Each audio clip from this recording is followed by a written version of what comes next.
Capítulo 7. A política marítima brasileira no pós-guerra. Os alemães rendiam-se na Itália em 29 de abril de 1945. As tropas russas entravam em Berlim em 2 de maio e, em 4 de maio de 1945, a Alemanha aceitava a rendição. Com as explosões de Hiroshima e Nagasaki, o Japão aceitava sua rendição incondicional a bordo do encouraçado USS Missouri e a Segunda Guerra Mundial chegava ao fim. O que cabia à Marinha do Brasil, de imediato, era promover a desmobilização das bases navais que haviam apoiado a escolta de comboios envolvendo a navegação de 600 mil milhas, protegendo o tráfego de 2.981 cargueiros. Do lado eufórico da reformulação das grandes diretivas mundiais, em 1945, fundava-se a Organização das Nações Unidas que iria, de Nova York, desempenhar o papel outrora criado para a Liga das Nações, em Genebra. Dos principais líderes da vitória, Roosevelt já havia desaparecido, e Churchill, o mais antigo esteio contra a agressão nazista, seria rapidamente substituído no sistema flexível da estrutura política britânica. Na União Soviética, José Stalin, no poder desde 1927, saía engrandecido do conflito e reforçaria a imagem do culto à sua personalidade incentivando as pesquisas para a construção da bomba atômica russo-soviética. No Brasil, Getúlio Dornelles Vargas, chefiando o governo desde 1930, contemporizava sua desmobilização política procurando o término da usina siderúrgica de Volta Redonda e indicando, sempre entusiasmado, o general Eurico Gaspar Dutra para sua sucessão. A política marítima brasileira, fazendo o balanço entre as perdas humanas e materiais de suas unidades navais e mercantes, e levando em conta a experiência adquirida participando de novas formas de luta no mar, teria, inevitavelmente, que reformular suas diretivas. Os saudosos encouraçados Minas Gerais e São Paulo, adquiridos na época em que navios desse tipo constituíam as peças básicas das batalhas navais, estavam obsoletos em face da nova estrutura que, em torno dos navios aeródromos, formava as forças-tarefas vitoriosas nos recentes combates pelo domínio dos mares. A Marinha Mercante brasileira emergia da guerra teórica e diretamente subordinada à presidência da República, que, absorvida pela direção política total da nação, designava para a chefia da Comissão de Marinha Mercante oficiais generais da Armada, com vivência dos diversos aspectos da política marítima. Esse órgão administrativo, criado por decreto-lei, rapidamente redigido em situação de emergência, foi a seguir vinculado ao Ministério da Aviação e Obras Públicas que, na prática, transformou os vínculos organogramáticos em canais executivos político-administrativos. Para o dominante poder marítimo norte-americano, a tarefa de desmobilização envolvia o desguarnecimento de uma imensa frota de unidades desnecessárias às suas novas diretivas. Conciliando a redução dos encargos de conservação da frota desmobilizada com o rápido reequipamento de seus aliados na luta marítima, o governo norte-americano iniciou uma política de arrendamento e empréstimo de belonaves aliados à venda financiada de unidades mercantes, desde pequenas unidades até navios petroleiros de 16 mil TPB. Valendo-se dessas oportunidades, diversos armadores brasileiros, adquirindo excedentes de guerra, reequiparam suas frotas mercantes empregadas na navegação de cabotagem. Através do Banco de Importação e Exportação dos Estados Unidos da América, Exim-Ban, o governo brasileiro conseguiu financiamento para reequipar, de forma inédita, a navegação de longo curso com uma frota padronizada de 20 cargueiros a serem construídos segundo as mais modernas especificações em estaleiros norte-americanos e canadenses. A construção dessas unidades foi acompanhada por engenheiros navais da Marinha do Brasil, os quais, paralelamente, instruíram as futuras equipagens que seriam incumbidas de guarnecer equipamentos pouco usuais em nossa marinha mercante anterior ao conflito. Navio mercante Lloyd Bagé, um dos grandes mercantes brasileiros do período posterior à Segunda Guerra Mundial. Acervo fotográfico do Serviço de Documentação da Marinha. A desmobilização política brasileira consolidou-se com a nova Constituição de 1946, que continha um dispositivo destinando parcelas da renda fiscal nacional para aplicação no desenvolvimento retardado dos vales dos rios Amazonas e São Francisco. As atividades políticas não deram, de imediato, regulamentação a esse dispositivo, indispensável à ação para reequilibrar os desníveis econômico-sociais entre as diversas regiões do país.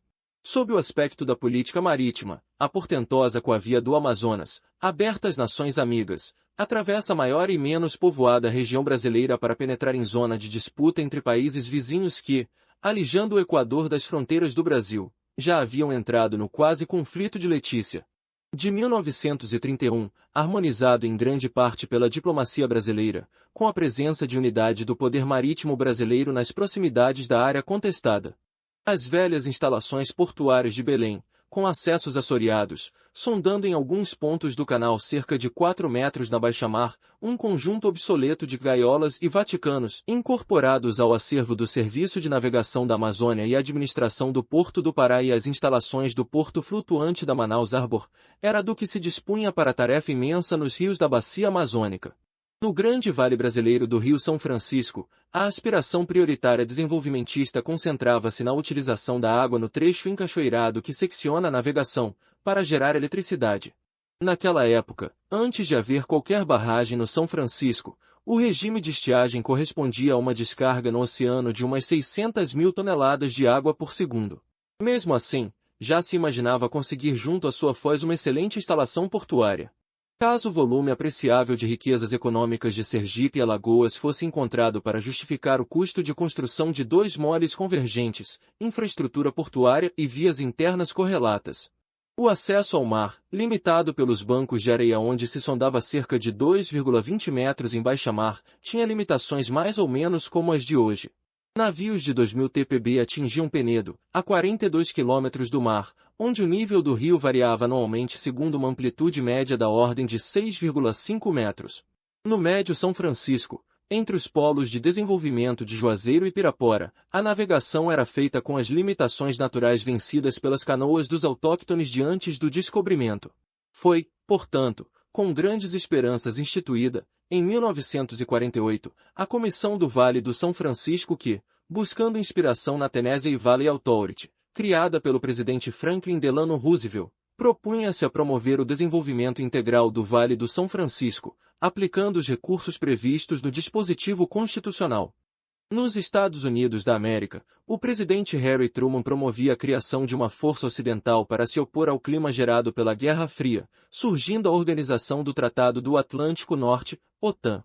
Uma nova política em relação aos países latino-americanos era instituída incentivando o Congraçamento Pan-Americano, do qual resultou a criação da Organização dos Estados Americanos, OEA, cujo texto institucional define seu objetivo de incentivar e auxiliar a proteção mútua das nações do hemisfério. Com a finalidade de coordenar a defesa do projeto de orçamento de 1949, o governo do presidente Dutra apresentaria um plano sob a sigla SALT, propondo medidas nas áreas de saúde, alimentação, transporte e energia, donde a sigla. Nesse plano, entre as medidas de interesse direto da política marítima, situava-se a construção de uma série de petroleiros que iriam formar a Frota Nacional de Petroleiros, FRONAP.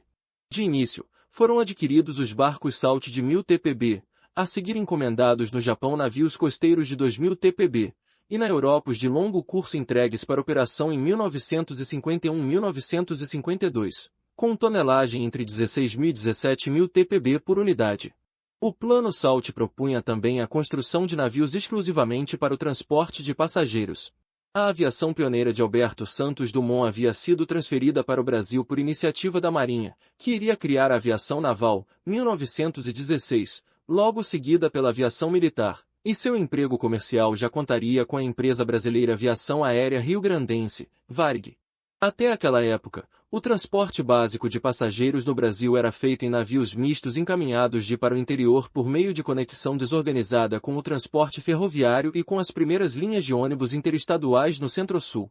O desenvolvimento das forças aéreas durante a Segunda Guerra Mundial deram um grande impulso à construção aeronáutica mundial.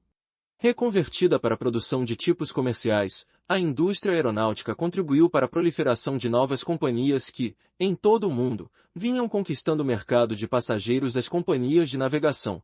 As bases aéreas implantadas no norte e no nordeste do Brasil com as amplas características adequadas ao transporte de forças para a ocupação do norte da África deixava, subitamente, na desmobilização, uma infraestrutura montada para o uso da aviação comercial, concorrendo com a infraestrutura portuária obsoleta e sem instalações adequadas para o desembarque confortável de passageiros. No Brasil, o transporte de passageiros em navios mistos passou a ser efetuado com prejuízo.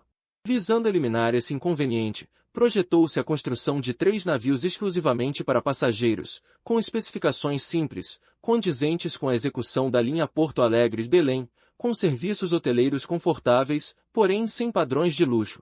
O esgotamento dos recursos em divisas, obtidos durante o conflito mundial, teve seu processo concluído por uma política de liberação das importações provocada por um temor de que a situação internacional degenerasse em novo conflito de grandes proporções.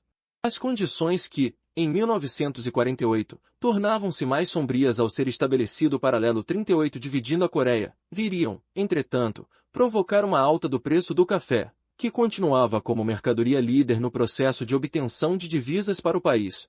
Com o propósito de criar condições para eliminar obstáculos ao fluxo de investimentos, públicos e particulares, estrangeiros e nacionais, necessários para promover o desenvolvimento econômico do país, foi assinado, em dezembro de 1950, um acordo entre os governos brasileiro e norte-americano, organizando uma comissão mista Brasil-Estados Unidos, CONBEU, para o desenvolvimento econômico, a fim de executar os estudos e apresentar as sugestões necessárias aos propósitos do acordo.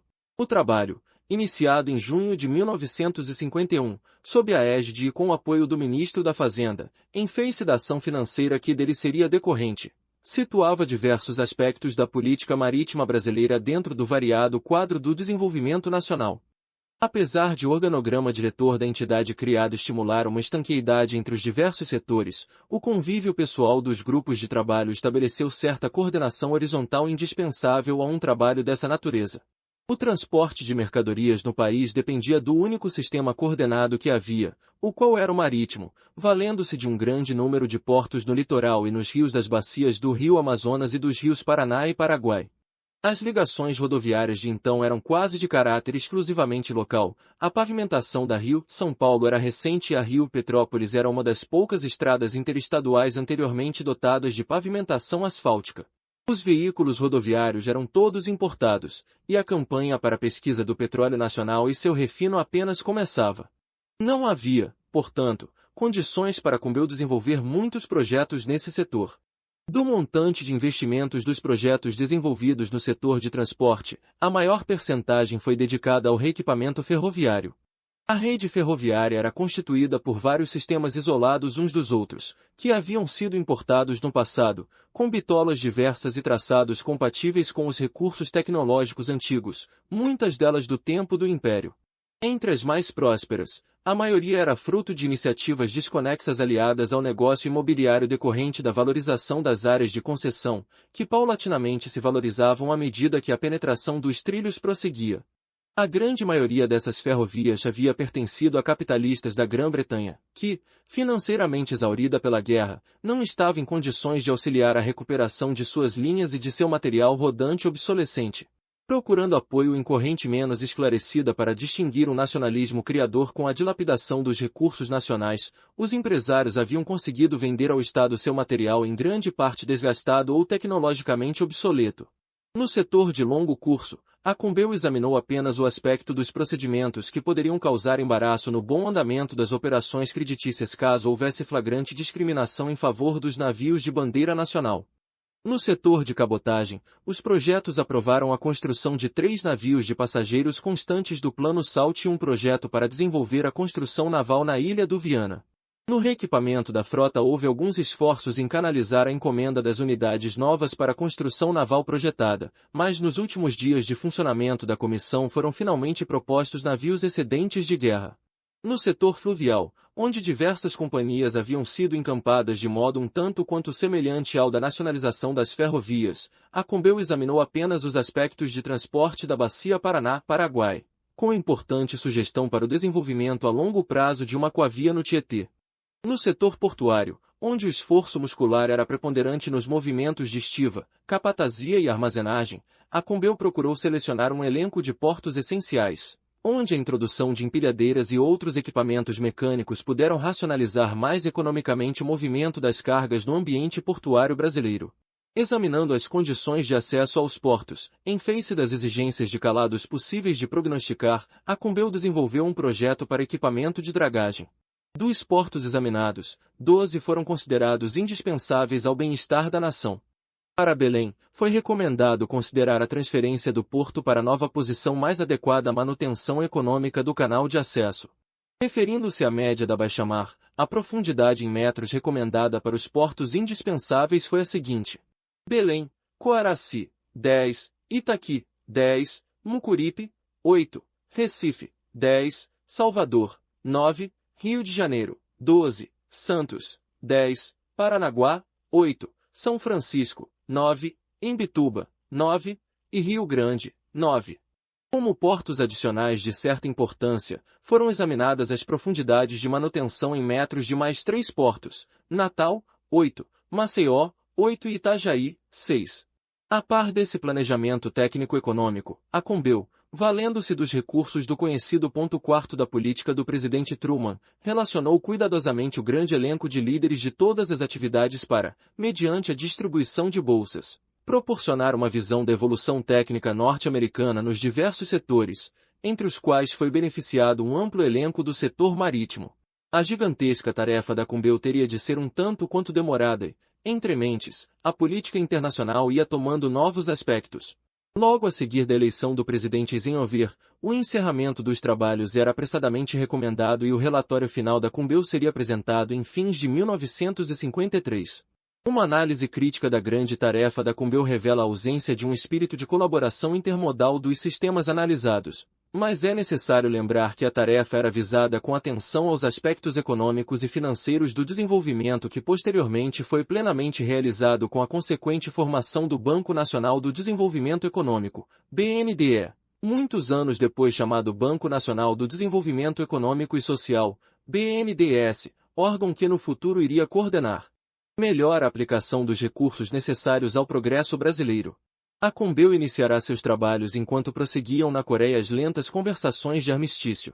Em fins de 1952, a situação na Coreia, envolvendo politicamente a China continental, influenciaria para que os democratas fossem derrotados pelos republicanos nos Estados Unidos da América. Na Europa, fermentava a ideia do agrupamento das nações ocidentais e a longa vivência de Eisenhower como chefe da grande operação militar nessa área, iria, logicamente, intensificar a atenção da política do novo presidente para os problemas desse setor, onde a Inglaterra alijava-se dos movimentos associativos do continente. As agitações antissoviéticas emergiam nos meados de 1953 em Berlim Oriental e as esperanças de reunificação da Alemanha continuavam enfrentando óbices insuperáveis. Na Indochina, a França se desgastava em operações militares contra as forças de Ho Chi Minh e os Estados Unidos da América desenvolviam uma política orientada para dissuadir o envolvimento direto de Pequim nesse conflito. Nessas circunstâncias, a política norte-americana se absorveria na formação de um novo tratado, que seria consolidado pela sigla SEATO, Southeast Asia Treaty Organization, em 1954. No Egito, o exército do rei Farouk, derrotado por Israel desde sua criação, depunha aquele soberano em 1952, e no Irã a nacionalização da indústria de petróleo encontrava reação no bloqueio britânico à sua exportação. O projeto da Petrobras era aprovado pelo Congresso Brasileiro em outubro de 1953, e novo projeto para a instituição da Eletrobras surgia como empresa dirigida pelo Estado. Quando o governo norte-americano tornou clara sua intenção de encerrar a Conbel, o presidente Vargas promoveu a mudança do ministério que seguiria uma estratégia política onde as tensões econômicas transbordavam para o campo político-partidário que o levariam ao suicídio de 24 de agosto de 1954. Fora do âmbito da Conbel, o ministro Laffer havia mandado equacionar as necessidades da navegação de longo curso, a fim de, mediante uma operação de troca de algodão por navios, aparelhar a navegação brasileira na captação de fretes resultante de seu comércio marítimo, da participação de 10% dos navios com nossa bandeira para 30% do total. O Brasil havia anunciado em Genebra sua intenção de participar da captação de seu mercado de fretes até o limite de 50%, mas uma política mais realista objetivava conseguir 1/3 para o Brasil, 1/3 para a participação bilateral, deixando o balanço a competição imprescindível ao aproveitamento das praças oferecidas pelas unidades internacionais das diversas conferências de fretes. Após assumir o Ministério da Fazenda, Oswaldo Aranha vetou o projeto de reequipamento da frota de longo curso e, seguindo o parecer do BNDE, vendeu o algodão excedente no mercado internacional. Na navegação amazônica, a encomenda de navios fluviais à Holanda vinha minorar o aspecto de decadência da frota fluvial. No médio Rio São Francisco, com apoio da Comissão do Vale, uma tentativa de construir uma barragem para facilitar a perigosa passagem de Sobradinho redundava num fracasso, e a navegação com seus navios à roda queimando lenha, alguns ainda do tempo do Império, funcionavam no mais baixo padrão gerencial, num quadro negativo de produtividade acionado pela política paternalista eleitoral incapaz de solucionar os problemas da pobre população emigrante. A Marinha receberá 2 cruzadores arrendados dos Estados Unidos da América e iniciava a implantação de novas bases em Valdecães, Pará, e Aratu, Bahia. Desenvolviam-se novos centros de instrução e estabelecia-se convênio com o Instituto de Pesquisas Técnicas da Universidade de São Paulo para a construção do primeiro tanque de provas de modelos de navios do país. A Fronap aumentou rapidamente sua frota de navios petroleiros com maiores unidades, uma dezena com cerca de 16.000 TPB, 2 com mais de 20.000 TPB, além de unidades menores para cabotagem. A situação da política interna atravessou uma crise séria envolvendo a posse sucessiva de 3 presidentes. Durante esse período de mudanças, aprovou-se um fundo rodoviário, estabelecendo-se um imposto sobre a importação e produção de petróleo que, mesmo consumido a bordo de nossos navios, era destinado à construção de rodovias. Na União Soviética, falecia Stalin e alinhavam-se novos candidatos ao poder, que iriam sufocar a revolta da Hungria, 1956. Com a derrota francesa na Batalha de Dien Bien Phu, a Indochina era repartida e Ho Chi Minh assumiu a chefia do Vietnã do Norte. Em janeiro de 1956, o presidente Juscelino Kubitschek de Oliveira assumia o governo com seu famoso programa de metas. Dando ênfase na criação de indústrias de bens de capital, em 5 anos a produção industrial cresceu 80% a preços corrigidos, enquanto a indústria de equipamentos de transporte cresceu 600%. O sistema de transportes funcionava, entretanto, como foco de alimentação do processo inflacionário, porquanto os déficits operacionais eram cobertos pelo orçamento. Com a consolidação do sistema rodoviário nacional, as rodovias passaram a penetrar nos fluxos de média e longa distância. Com a criação do Fundo de Marinha Mercante, foi possível atrair capitais para o investimento em novos estaleiros de grande porte. Por outro lado, um programa de implantação da indústria de produção de veículos rodoviários foi levado a efeito segundo um programa de nacionalização de seus componentes. Faltou, porém, a coordenação intermodal entre os diversos setores de transporte, não havendo também análise técnico-econômica para ordenar as prioridades dadas aos investimentos. A Marinha do Brasil foi equipada com o navio aeródromo ligeiro Minas Gerais, adquirido na Inglaterra e modernizado na Holanda. Por meio de acordos bilaterais, envolvendo a colocação do café em áreas fora do Acordo Mundial, foram construídos navios para as frotas de longo curso e cabotagem, bem como 4 navios de passageiros. Decidindo interiorizar a capital do país, a construção de Brasília foi suplementada por vias de acesso rodoviárias, concentrando-se os recursos destinados à Amazônia na construção da rodovia Belém de Brasília. Visando equacionar os problemas do Nordeste, foi criada a SUDENE, Superintendência do Desenvolvimento do Nordeste, órgão específico para promover o desenvolvimento naquela região. Para poder sustentar o ritmo de desenvolvimento conseguido pela América Latina, Kubitschek propôs ao presidente Eisenhower a Operação Pan-Americana, OPA, um programa multilateral a longo prazo.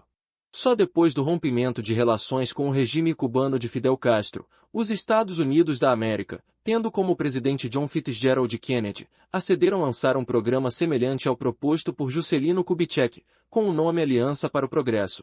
A 31 de janeiro de 1961, o ambicioso ex-governador de São Paulo Jânio da Silva Quadros tomou posse na presidência da República, tendo como vice-presidente eleito João Belchior Marques Goulart, inscrito na chapa derrotada do Marechal Henrique Teixeira Lott.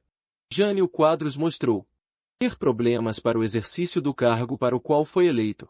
De Oliveira assumia o governo com seu famoso programa de metas. No campo internacional, tentou concomitantemente penetrar nas novas nações africanas, rever a política com as Guianas e estreitar relações com o governo revolucionário de Cuba. Sua renúncia após 7 meses de governo iria desencadear uma série de crises políticas que só teriam fim com o movimento revolucionário de 31 de março a 1 de abril de 1964. No setor da política marítima, o governo Goulart apoiou a construção do pier de embarque de minério de ferro em Tubarão, Espírito Santo, mas seu programa de agitação sindical, com reduto na área portuária, trouxe os padrões operativos do sistema portuário brasileiro a um clima de agitação, balbúrdia e ineficiência. Um ligeiro conflito internacional sobre a pesca da lagosta quase mobilizou um vaso de guerra francês, navio aeródromo, na costa brasileira. A agitação sindical penetrando na própria Marinha do Brasil foi a gota final, que selou o destino de João Goulart, exilado no Uruguai. O governo do Marechal Humberto de Alencar Castelo Branco teria uma larga tarefa de disciplinar e reorganizar o país. Isso também ocorreria com os governos sucessores no chamado ciclo revolucionário militar. Novas perspectivas. Entre 1910 e 1945, o Brasil adquiriu diversos navios para sua marinha, alguns tendo sido construídos no Arsenal de Marinha do Rio de Janeiro, diversos outros foram encomendados no exterior. Não houve, entretanto, um programa contínuo de construção naval nesse período. Durante a guerra, o Brasil recebeu ainda, por acordos internacionais, alguns navios que vieram reforçar sua esquadra. No período pós-guerra, recebemos ainda outros navios que, junto com os recebidos durante o último conflito, vieram substituir os velhos navios remanescentes da Primeira Guerra Mundial, inclusive os dois grandes encouraçados Minas Gerais e São Paulo. Entre 1950 e 1956, diversos navios foram adquiridos na Europa e nos Estados Unidos da América, particularmente corvetas, de longo tempo de serviço ativo. Apesar das tentativas de modernização das forças navais, por meio da renovação dos meios flutuantes, a Marinha não logrou contar com um plano de construção naval que, a longo prazo, lhe garantisse a substituição de suas unidades antigas. Apenas em 1967 o presidente da República decidiu sobre o programa de construção naval, que era objeto de estudos da Marinha desde 1965. As pretensões da Marinha foram, contudo, reduzidas, como se vê na comparação dos quadros I e II a seguir. Quadro I. Programa da Marinha, necessidades estabelecidas pelo Estado-Maior da Armada em 1967. Fragatas anti-submarino, 20. Navios varredores costeiros, 40. Navios varredores de águas interiores, 20. Submarinos, 6. Navio doca, 1. Navios de desembarque de carros de combate, 1. Navios patrulha, 50. Navios patrulha fluviais, 5. Navio hidrográfico, 1. Navio faroleiro, 1. Navios balizadores, 10. Navio tanque, 1. Rebocadores, 2. Navio de salvamento de submarino, 1. Navio de salvamento, 1. Quadro 2º. Programa da Marinha, aprovado pelo Presidente da República em 1967. Fragatas, 10. Contratorpedeiros, 4. Submarinos, 4. Navios varredores costeiros, 12. Navio doca, 1. Navios patrulha, 10. Navios patrulha fluviais, 5. Navio tanque, 1. Navio faroleiro, 1. Navio de salvamento de submarinos, 1. Lanchas patrulha, 6. Lanchas hidrográficas, 6. Rebocador de esquadra, 1. Navios balizadores, 4. Total de despesas, 353.200.000 dólares. Tal programa foi, contudo, escalonado e, na primeira etapa, resolveu-se construir 2 submarinos da classe Oberon, na Inglaterra, que ficariam prontos em 1973-1974, 4 navios varredores na Alemanha e 2 no Brasil, 6 fragatas, sendo 4 na Inglaterra e 2 no Brasil, e diversos outros navios de baixo custo unitário e alto índice de nacionalidade. Os navios varredores construídos na Alemanha e os navios patrulha costeiros, bem como avisos hidrográficos, foram felizmente lançados ao mar e incorporados às forças navais. As fragatas a serem construídas no Brasil tiveram suas quilhas batidas em junho de 1972. Navio Aeródromo Brasileiro São Paulo navegando a contrabordo do navio aeródromo atômico norte-americano USS Ronald Reagan, da classe Nimitz submarino brasileiro Tamoio. Acervo fotográfico do Serviço de Documentação da Marinha.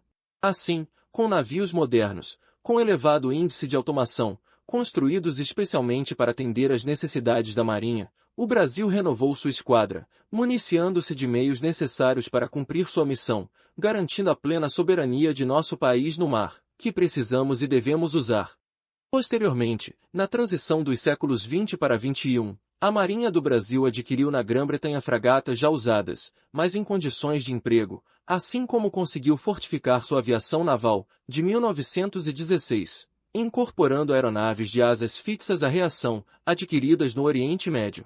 Nossos pilotos foram instruídos e treinados na Argentina e nos Estados Unidos da América, podendo operar os novos aviões a partir do recentemente adquirido navio Aeródromo São Paulo, ex-foco da Marinha Francesa, que substituiu o antigo Minas Gerais, ex-Vengeance, da Royal Navy. A roda vai girando. O navio de madeira tinha conduzido a guerra nos mares durante mais de 2 séculos. O encouraçado pesado apenas conseguiu manter sua supremacia durante 50 anos. Qual teria sido o único e verdadeiro inimigo? A marcha do progresso, que quebra a associação de ideias já concebidas, pois nunca houve nas grandes questões marítimas, como em qualquer outro assunto, uma época de aperfeiçoamento mais rápido do que na primeira metade do século XX. No entanto, durante certo tempo, o navio de guerra ficou como a expressão suprema do poderio nacional, não apenas para as potências navais clássicas da Europa, mas também para as novas nações em ascensão, como os Estados Unidos da América, o Japão e a Alemanha, cujas vitórias no mar anunciaram pela primeira vez que o equilíbrio das forças ia ser quebrado. Deste modo, em 1898, os Estados Unidos da América, com sua esquadra incipiente, triunfaram facilmente da Espanha, em águas ocidentais. Em 1905, os japoneses, que já tinham mostrado 10 anos antes seu poderio marítimo numa guerra curta com a China, puseram em xeque as ambições orientais dos russos numa grande batalha naval no Estreito de Tsushima. Os navios japoneses de Tsushima eram, em sua maioria, de construção britânica, visto que a Grã-Bretanha se mantinha a senhora incontestável dos mares. No ano seguinte, o Dreadnought britânico, com seus canhões de 12 polegadas e sua velocidade de 21 nós, superara todas as outras belonaves e inaugurava a corrida dos armamentos que deveria conduzir à Primeira Guerra Mundial. Desde 1914 que a Alemanha, nova potência naval, tinha começado a ameaçar a Grã-Bretanha com uma esquadra de alto mar, Rock Sea Flotte, que era considerada a segunda do mundo. Além disso, no decorrer dos primeiros anos de guerra, enquanto os exércitos se atolavam na frente ocidental, tornou-se evidente para muitos espíritos que a decisão teria que ser tomada no mar. As esquadras francesa e britânica mantinham um precário domínio nos oceanos, encerrando a Alemanha num bloqueio que ela seria obrigada a quebrar caso não quisesse perder a guerra. A Batalha da Jutlândia, em 1916, pôs frente a frente, no Mar do Norte, as duas esquadras mais poderosas do mundo, mas, não obstante todas as perdas sofridas pelos britânicos durante esse combate, não conseguiram afrouxar o nó corredio britânico. No ano anterior, 1915, os ingleses, desesperando de romper a frente ocidental, tinham tentado atacar a Alemanha pelo flanco, organizando um ataque anfíbio nos Dardanelos. Ambas as operações falharam e a partida continuava empatada. Como poderia a Alemanha quebrar o cerco? A única resposta possível estava no submarino. O submarino, utilizado pela primeira vez pelos alemães no Mar Alto, já tinha mostrado suas possibilidades, ao afundar, em 1914, 3 cruzadores britânicos com suas tripulações, e ao torpedear, em 1915, o paquete Lusitânia, o que muito contribuiu para envenenar as relações com os Estados Unidos da América. Em 1917, as perdas aliadas ascendiam a 500 mil de toneladas por mês. No entanto, a partir de 1918, com a entrada dos Estados Unidos da América na guerra e, ao mesmo tempo, a reorganização do sistema de comboios, o vento começava a virar. A Segunda Guerra Mundial foi fértil em surpresas. O navio aeródromo destronou irrevogavelmente o encouraçado. No princípio das hostilidades, os ingleses perderam o Royal Oak, torpedeado por um submarino e, mais tarde, no Pacífico, 2 belas unidades, o Prince of Wales e o Repulse, destruídas por aviões japoneses. Os alemães tinham construído maravilhosos e modernos vasos de guerra, Graf Spee, Bismarck, Sarnosta, Gneisenau e Prinz Eugen, mas, depois de alguns ataques mortíferos contra as unidades aliadas, foram reduzidos à impotência, a partir de 1942. Os franceses não tiveram possibilidades de utilizar sua esquadra, que renascia. Parte dela foi, em 1940, impiedosamente destruída pelos ingleses em Mers-el-Kébir, tendo quase todo o resto afundado por vontade própria em Toulon, em 1942, para evitar que caísse nas mãos dos inimigos. Por seu lado, os italianos, como não tinham radar, foram surpreendidos e vencidos pelos ingleses em 1941 na Batalha do Cabo Matapã. Em seguida, por falta de carburante, seus navios viram-se ignominiosamente obrigados a permanecer no porto. Foi, no entanto, a inexistência de navios aeródromos e de radar que levou os italianos a perderem a guerra naval. Em 1941, os norte-americanos sofreram o desastre de Pearl Harbor, mas, daí até 1945, afundaram a maior parte da esquadra japonesa, compreendendo alguns monstros de 64.000 t, como o Yamato. Como é natural, as unidades de superfície entraram frequentemente na luta, principalmente no Pacífico. No entanto, o equilíbrio das forças foi sempre salvaguardado pelo navio aeródromo e pelo submarino. No Atlântico, a guerra submarina foi um pouco menos espetacular do que tinha sido durante o primeiro conflito mundial, se bem que, no auge da campanha, os alemães dispusessem de 400 submarinos. Para mais, as medidas tomadas contra os submarinos mostraram-se eficazes, e a partir de 1943, com o aparecimento de navios norte-americanos pré-fabricados, dos tipos Liberty e Victory, a ameaça estava conjurada. No Pacífico, os submarinos norte-americanos desempenharam um papel decisivo na derrota japonesa, afundando mais de metade da tonelagem comercial nipônica e perto de 30% de suas unidades de guerra. Mais tarde, de colaboração com outros navios, levaram, gradualmente, a guerra de ilha em ilha, até atingirem o arquipélago nipônico. Em 1945, operavam no Pacífico 150 navios aeródromos britânicos e norte-americanos. A Segunda Guerra Mundial viu o desenvolvimento de ataques anfíbios altamente organizados, os quais começaram em 1940 com a invasão alemã da Noruega e continuaram com a extraordinária retirada anfíbia, levada a cabo, no decorrer desse mesmo ano, pelo exército inglês em Dunkerque, sob o fogo inimigo.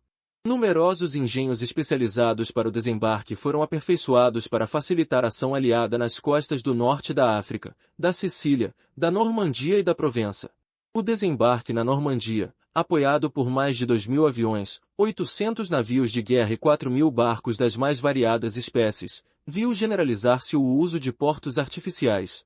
Similares técnicas de desembarque deveriam, daí em diante, vir a ser empregadas no Pacífico. Também os paquetes tiveram um papel importante na guerra, funcionando como transportes de tropas. Levaram, de um continente a outro, 1,5 milhão de soldados, e há mesmo quem afirme que os gigantescos Queen Mary e Queen Elizabeth conseguiram, graças a seus serviços, abreviar as hostilidades pelo menos em um ano. Caça-torpedeiro Gustavo Sampaio, exemplo de uma típica torpedeira do final do século XIX. Acervo fotográfico do Serviço de Documentação da Marinha. Esta estatística mostra, por si só, como o paquete evolucionou desde a época do Great Western em 1838, com suas 1.755 toneladas de arqueação e seus 8 nós de velocidade.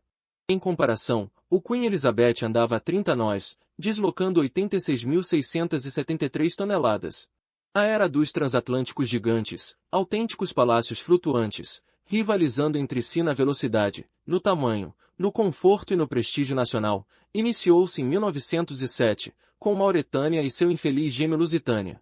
O Mauretânia, com suas linhas puras, suas 4 imponentes chaminés e sua velocidade, os 4 hélices permitiam-lhe atingir 25 nós, conservou a bandeira azul durante mais de 22 anos, efetuando o percurso Europa-América em 4 dias e 16 horas, o que ainda atualmente se pode considerar honroso.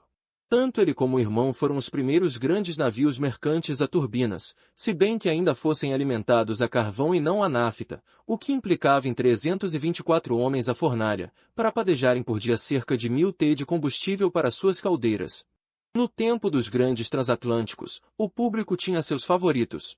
Foram surgindo o Olympic, construído em 1912, e seu irmão gêmeo Titanic, que afundou ao chocar com um iceberg na viagem inaugural, o maravilhoso Aquitania, de 1914, que viria a ser reformado em 1950. Em 1927, o inesquecível Ile de France. Em 1929, o alemão Bremen. Em 1933, o italiano Rex. Em 1935, o Normandie, obra-prima de arte decorativa, mas que viria a arder no porto de Nova York. Em 1942, em 1939, o holandês Nieuw Amsterdã, etc.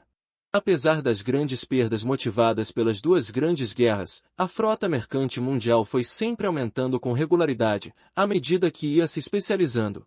Uma grande variedade de transportes, Desde os pequenos navios de cabotagem aos petroleiros gigantes, percorre todos os mares, todos os portos e todos os rios navegáveis do mundo e, pouco a pouco, vai substituindo os clíperes e os veleiros do Cabo Horn. O desenvolvimento mais espetacular diz respeito aos petroleiros.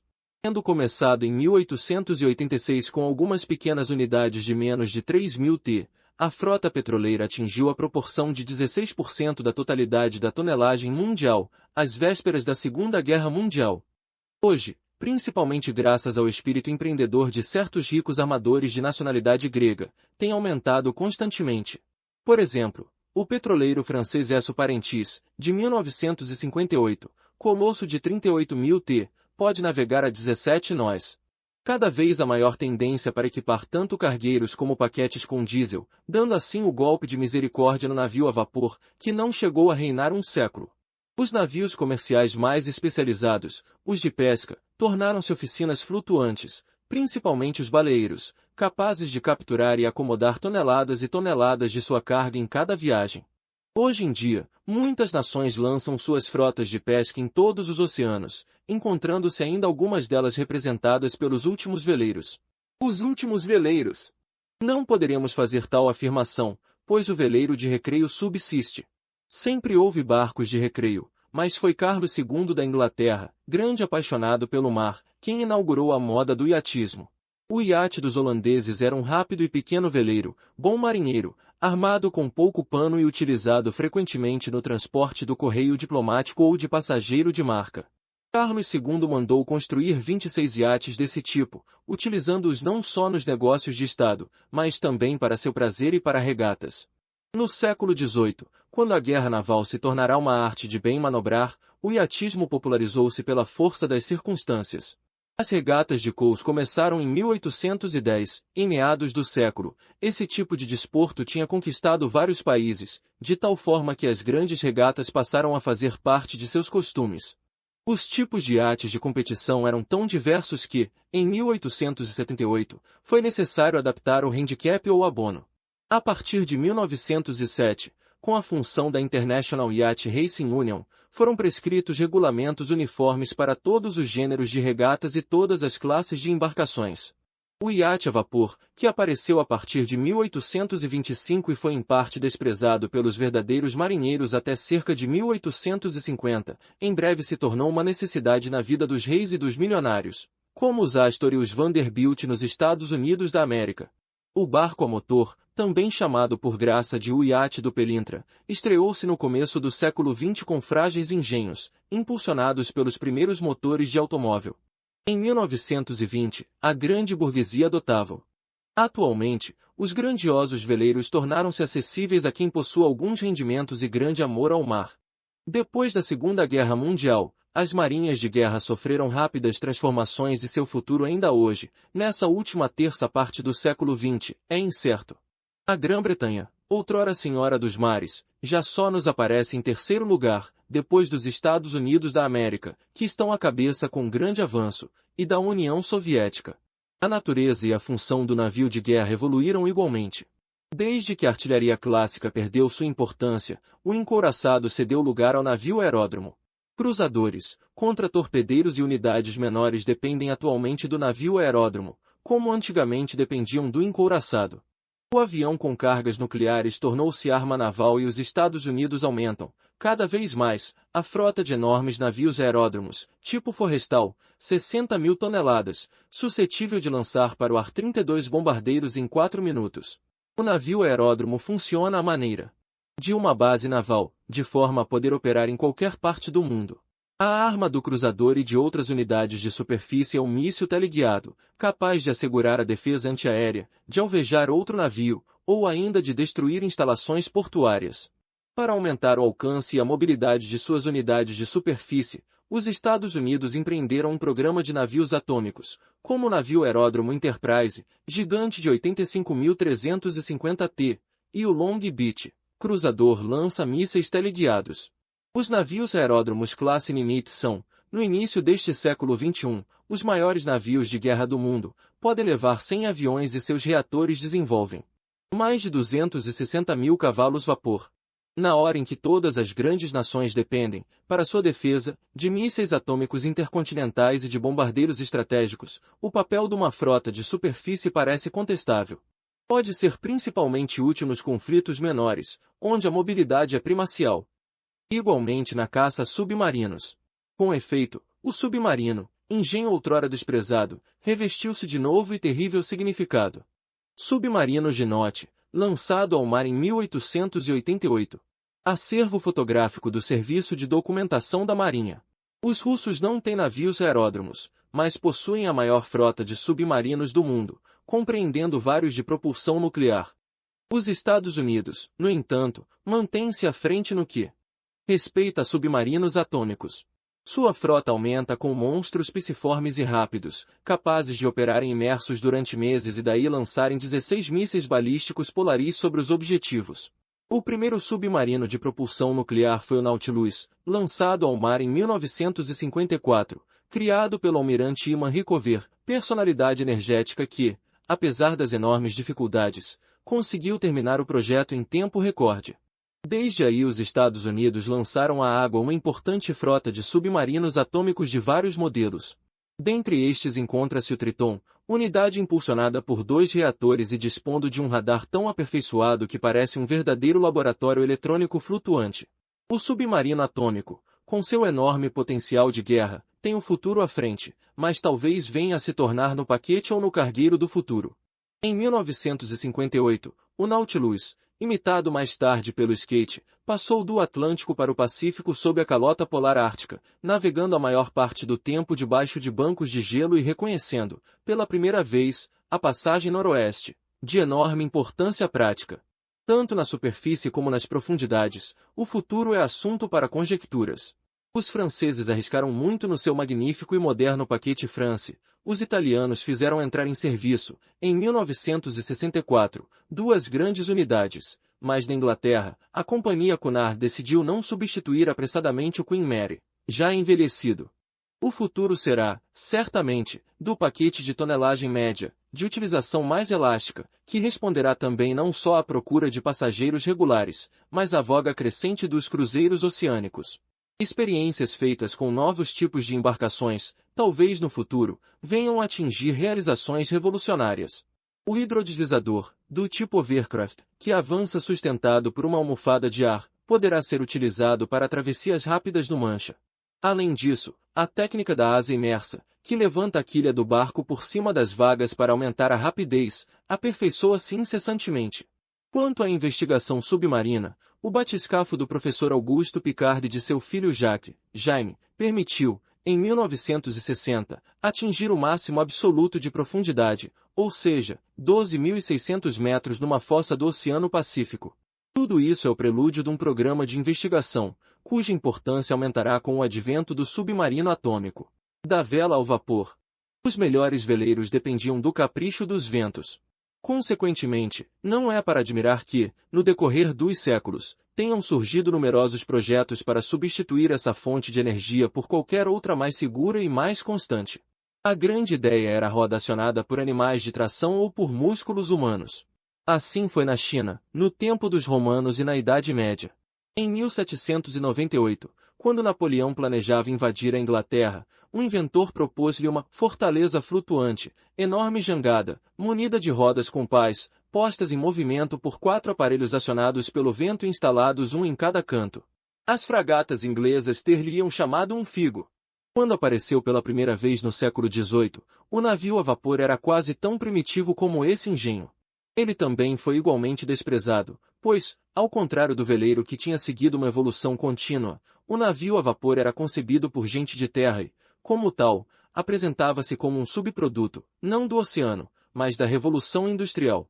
Os verdadeiros marinheiros desprezavam-no ao mesmo tempo que o temiam.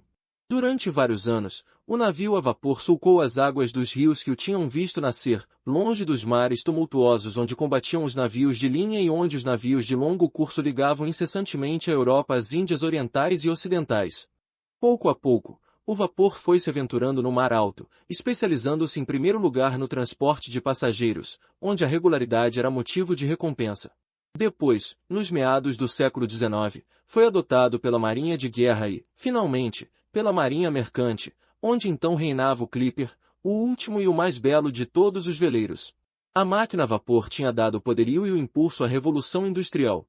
Construído à volta de seu motor, o navio a vapor estava ligado ao progresso de sua central térmica. A primeira máquina, chamada atmosférica, de Newcomen, cerca de 1700, era demasiadamente fraca para movimentar um barco. O mesmo se pode dizer da marmita de Dennis Papin que, pela mesma época, seu autor parece ter querido adaptar a um navio de paz. Isto, porém, ficará para sempre um mistério, pois o protótipo de Papin foi destruído em 1707 por marinheiros ciumentos. Papin desistiu. Depois de Jaime Watt, por volta de 1770, ter inventado a primeira máquina a vapor digna deste nome, outras tentativas foram feitas em França para aplicar a navegação. Os condes de Alciron e Folena construíram um navio a vapor, que foi afundado no rio Sena, quem sabe se por barqueiros alarmados, mesmo antes de ter sido experimentado. Foi o Marquês de Geoffroy de Abans quem, em 1783, fez a primeira demonstração de um vapor viável. O seu piroscafo conseguiu subir a corrente do rio Saona durante 15 minutos. A América do Norte sucedeu à França. A imensidade de suas distâncias, a mediocridade de suas estradas e a abundância de rios favorecia a navegação a vapor. Cerca de 1760, o industrial Guilherme Henry tentou lançar um navio a vapor no rio Conestoga e, em 1802, Olívio Evans, da Filadélfia, um dos primeiros inventores da caldeira a alta pressão, construiu uma enorme draga anfíbia, capaz de avançar com exasperante lentidão, tanto em terra como no mar. Mais ou menos na mesma época, João Stevens construiu vários navios a hélice e, em 1808, efetuou com o Fênix, por meio de seu engenho de paz, o primeiro trajeto marítimo de Nova York a Delaware. Os mais célebres desses pioneiros, porém, foram Fitch e Fulton, duas personalidades completamente diferentes. Com efeito, enquanto Roberto Fulton provocou admiração por seu talento de engenheiro e de homem de negócios, João Fitch não passava de um sonhador quimérico e sempre sem dinheiro. No entanto, foi o primeiro a construir uma série de navios providos de remos mecânicos que trabalhavam nos bordos ou à popa. Um desses engenhos efetuou um serviço regular no rio Delaware durante o verão de 1790, cobrindo mais de 3.200 quilômetros. Fitch, porém, tinha o complexo da diversidade. Depois de alguns anos de miséria, suicidou-se em 1798. Foi Fulton, com seu espírito de assimilação universal, que finalmente transformou o brinquedo de seus predecessores num meio de transporte prático. Sofreu a influência de Guilherme Henrique, aliás como Fitch a sofrerá também e, em 1793, partiu para a Inglaterra, com o intuito de falar de navios e de motores com alguns pioneiros, tais como Watt e Boulton. Depois de 1797, mandou construir em França um pequeno submarino, o Nautilus, acionado por uma vela à superfície e por um hélice manual quando imerso. Em 1802, associou-se a Roberto Livingston, ministro dos Estados Unidos da América em Paris, com o fim de construírem navios a vapor. Em 1803, experimentaram no rio Sena, com pleno êxito, um primeiro e pequeno engenho. Depois, tendo encomendado a Watt e a Boulton um conjunto de máquinas com peças desmontáveis, regressaram à América do Norte, onde construíram o seu Clermont. Este começou por ser conhecido como o Capricho de Fulton, mas, quando em agosto de 1807, subiu o rio Hudson até Albany em 32 horas e tornou a descer em 30 horas, os céticos tiveram que se render à evidência. Estava demonstrada a possibilidade de navegação a vapor. O Clermont iniciou a 1º de outubro uma linha regular entre Nova York e Albany transportando em cada viagem perto de 100 passageiros. Nos Estados Unidos da América a navegação a vapor expandiu-se rapidamente. Em 1809, o lago Champlain viu resfolegar seus primeiros vapores. O New Orleans, de Fulton, Livingston e Nicolau. Roosevelt entrou em serviço em 1812 no rio Mississippi. Em 1822, esse rio e seus afluentes orgulhavam-se dos 35 vapores que, com um pequeno calado, altas chaminés, balanceiros e enormes rodas de paz iriam se tornar característicos desses cursos d'água. Na Europa, onde as estradas eram boas, a navegação a vapor progrediu mais lentamente. Houve tentativas isoladas. Na Escócia, cerca de 1780, Patrício Miller equipou com um motor construído por Guilherme Symington 2 dos seus navios a paz e duplo casco. Um outro desses motores acionou em 1802 o rebocador Charlotte Dundas. Os serviços comerciais começaram na realidade com o Commer, de Henrique Bell, que desde 1812 servia o rio Clyde, de Glasgow até Greeno. Cada viagem custava cerca de 3 a 4 shillings.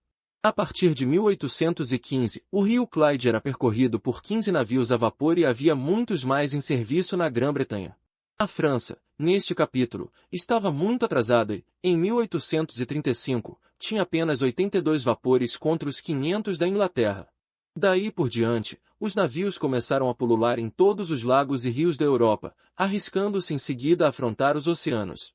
Em 1816, o Ellis efetuou uma perigosa viagem de 17 horas, em plena tempestade, através do Canal da Mancha, tendo depois subido o rio Sena para ser aclamado em Paris. 3 anos mais tarde, um magnífico veleiro norte-americano, o Savannah, equipado com rodas de paz e com um motor auxiliar, realizou a travessia de ida e volta do Oceano Atlântico. No entanto, o veleiro continuava a ser o rei dos mares. As potências europeias, esgotadas pelas guerras contra Napoleão, estavam dispostas a manter o statu quo. Para isso, utilizavam suas formidáveis esquadras à vela, que intimidavam os revoltosos, quer fosse pela simples exibição de suas bandeiras, ou por um bombardeamento, ou até por uma guerra em miniatura, se tal se tornasse necessário. De tempos em tempos, as marinhas davam-se ao luxo de uma pequena aventura. Em 1827, as esquadras de França, Inglaterra e Rússia juntaram-se para esmagar os turcos na Batalha de Navarino, e assegurarem a independência da Grécia. Em 1830, os franceses atacaram Argel e começaram a construir um império na outra margem do mar Mediterrâneo. Entretanto, as potências tradicionalmente coloniais, em especial a Inglaterra e a Holanda, consolidaram as vastas possessões que tinham, mantendo as rotas comerciais por meio de seus navios de longo curso da Ásia. Foi então que começaram a aparecer, quase por toda a parte, as graciosas embarcações da Nova Inglaterra, transportadoras de bacalhau para a Europa e para as Antilhas, de gelo para os portos importantes, e que trocavam peles do Alasca por chá, seda e porcelana do Celeste Império. Quando, depois de 1820, a indústria britânica de baleias sucumbiu, os marinheiros da Nova Inglaterra, que caçavam baleias desde épocas coloniais, redobraram seus esforços, penetrando, segundo as palavras de Melville, mesmo através dos estreitos de Bering e nos cantos e recantos mais secretos do planeta. Os exploradores avançaram ainda mais longe. João Rosa e Eduardo Parry penetraram no Ártico, em busca da passagem do Noroeste, enquanto Jaime Royce, sobrinho do precedente, e o francês Dumont d'Urville partiam para o Oceano Antártico. Na altura do aparecimento da navegação a vapor, a marinha à vela atingiu o apogeu de sua glória. O Clipper, com o casco comprido estreito, a roda da proa afilada e sua enorme superfície vélica, era feito para velocidade. Tinha sido concebido para responder à procura de chá fresco, vindo das Índias, e teve sua consagração quando a descoberta do ouro na América e na Austrália incitou as multidões a emigrar. Parece ter sido inventado na América, tendo o primeiro verdadeiro clipper, o Rainbow, de 1845, sido desenhado por João Griffiths, de Nova York. O veleiro mais rápido e certamente o mais belo de todos os tempos foi o Flying Cloud, de Donald M. Kay, construído em 1851. Quanto ao seu Great Republic, de 108 metros de comprimento, foi provavelmente a maior unidade jamais construída em madeira. Os melhores clippers atravessavam o Oceano Atlântico em 14 dias, ligando Nova York a São Francisco via Cabo Horn em 89 dias. Quando a Guerra de Secessão interrompeu o tráfego dos clippers norte-americanos, os clippers ingleses, com o famoso Cutty-Sark, sucederam-lhes até o momento em que se abriu o Canal de Suez. Essa obra, terminada em 1869, assegurava aos vapores o comércio do Oriente e tocava o dobre de finados para a marinha dos veleiros. Os navios do Cabo Horn, de casco metálico, com 4 ou 5 mastros, sobreviveram até o século XX, mas desapareceram completamente a seguir. Enquanto os clippers navegavam através dos oceanos, os pesados vapores, tal como a tartaruga da fábula, avançaram lenta mas seguramente. Em abril de 1838, 2 vapores chegaram à Baía de Nova York, inaugurando o serviço de passageiros através do Oceano Atlântico. O pequeníssimo Sirius, carregado com 94 passageiros, especialmente construído para o Mar da Irlanda, fez toda a viagem a vapor, mas, tendo pouco carvão, a tripulação viu-se obrigada a queimar móveis, beliches, portas de cabines e, por fim, até um dos mastros. 4 horas depois, o Great Western, construído pela companhia ferroviária do mesmo nome, sob desenho do notável arquiteto naval Isambard Kingdom Brunel, chegava a Nova York com 8 passageiros a bordo e os paióis cheios de carvão. Foi este o primeiro autêntico navio transatlântico, ao qual se seguiram numerosos navios do mesmo tipo. Entre estes, contava-se o Great Britain, 1843, que Brunel tinha dotado com um revolucionário casco de ferro com hélice. Podia transportar 260 passageiros e 1.200 toneladas de carga. Depois do êxito do Great Western, começaram a formar-se as primeiras companhias de navegação a vapor. A primeira foi a Cunard Line, inaugurada em 1840 por Samuel Cunard, com a primeira viagem do Britannia, da Inglaterra a Boston. Depois apareceram, a partir de 1849, a Collins Line, Estados Unidos, de 1858, a Hamburg America Line, de 1858, a Nordout-Tier Lloyd e, finalmente, a Companhia Geral Transatlântica, inaugurada em 1864. Pela mesma época, steamers norte-americanos começavam a atravessar o Oceano Pacífico e, em 1839, a Peninsular and Oriental Line enviava seus navios subindo o Mar Vermelho até Alexandria, ao encontro dos da Companhia das Índias Orientais. Nesses primeiros navios, o conforto dos passageiros era bem superior ao que os veleiros podiam oferecer. Já em 1809, o Clermont tinha 54 beliches destinados à viagem noturna para Albany. No entanto, os esplendores dourados das últimas unidades do rio Mississippi, com roda-popa, raramente foram ultrapassados.